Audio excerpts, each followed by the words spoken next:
Every time I try to record a video, my work notifications just go off. So I'm going to try to click out a few tabs to help minimize it.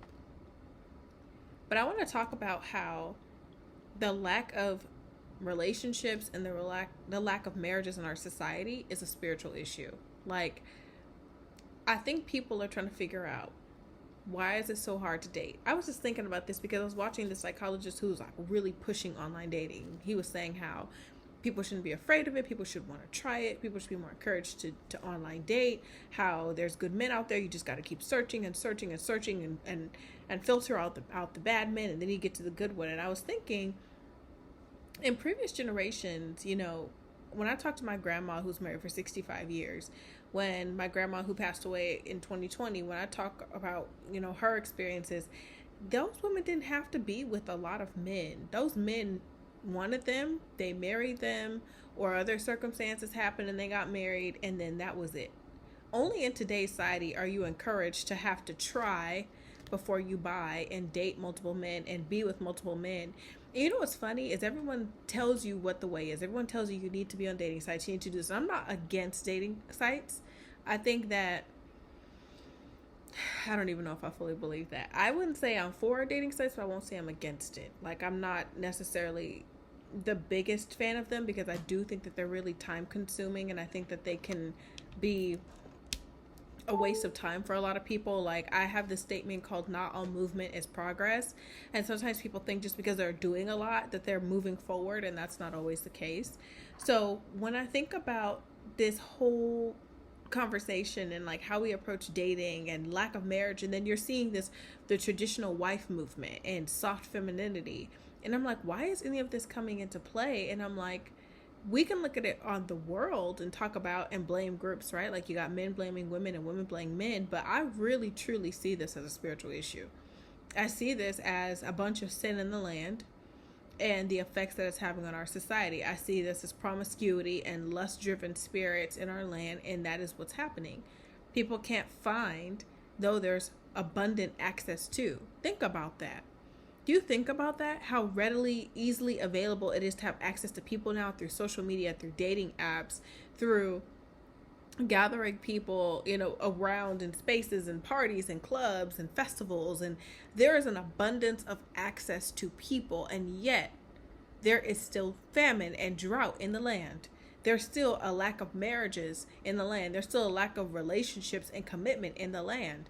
Think about how that's a crazy concept. That's like people, right? And I'm gonna get into this, right? This is like people who are in a land that's abundant with resources, but it's filled with poverty. Does anyone know a continent like that? And Africa.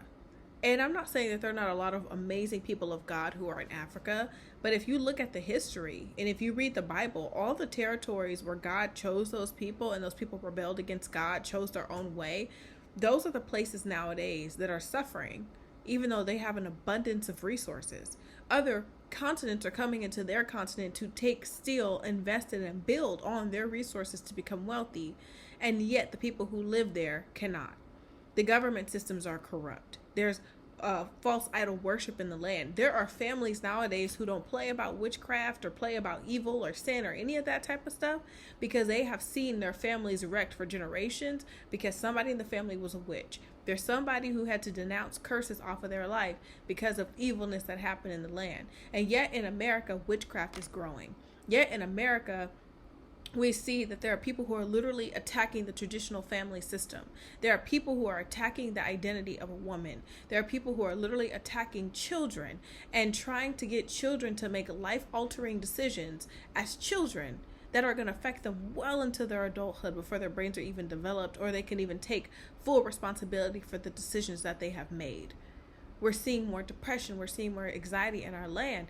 And we can sit here and talk about what's going on in the world. I can sit here as a black woman and talk about what's wrong with men, and men can talk about what's wrong with black women, and we can keep doing this all day long. But the true issue is that it's a spiritual issue going on in the world. We have something going on that is bigger and deeper than what's happening. And if we keep trying to point fingers around and talk about things that don't matter, we're going to find ourselves falling deeper and deeper into this hole. There are a lot of people who are today ready for marriage and ready for relationships, but they can't find people because they can't find other good people. And then we keep lying to people and we keep saying that, there's so many good people out there in the world. There's so many good people. There's good people out there. Yes, they are, but they are far and few between. And how do I know this? Not because I'm pessimistic, but because the Bible tells me that in the last days people will become more evil. That is a part of living in the time that we're in. So when you lie to people, when you tell them that there's abundance of good people everywhere that you go, and there's a bunch of good men and there's a bunch of good women, you're lying to people. That's not the case. If you find someone that actually is a good person, and not perfect because no one is, but you find someone who's actually good, you're meeting a rare breed. And it's not to discourage people, it's to be realistic about the state.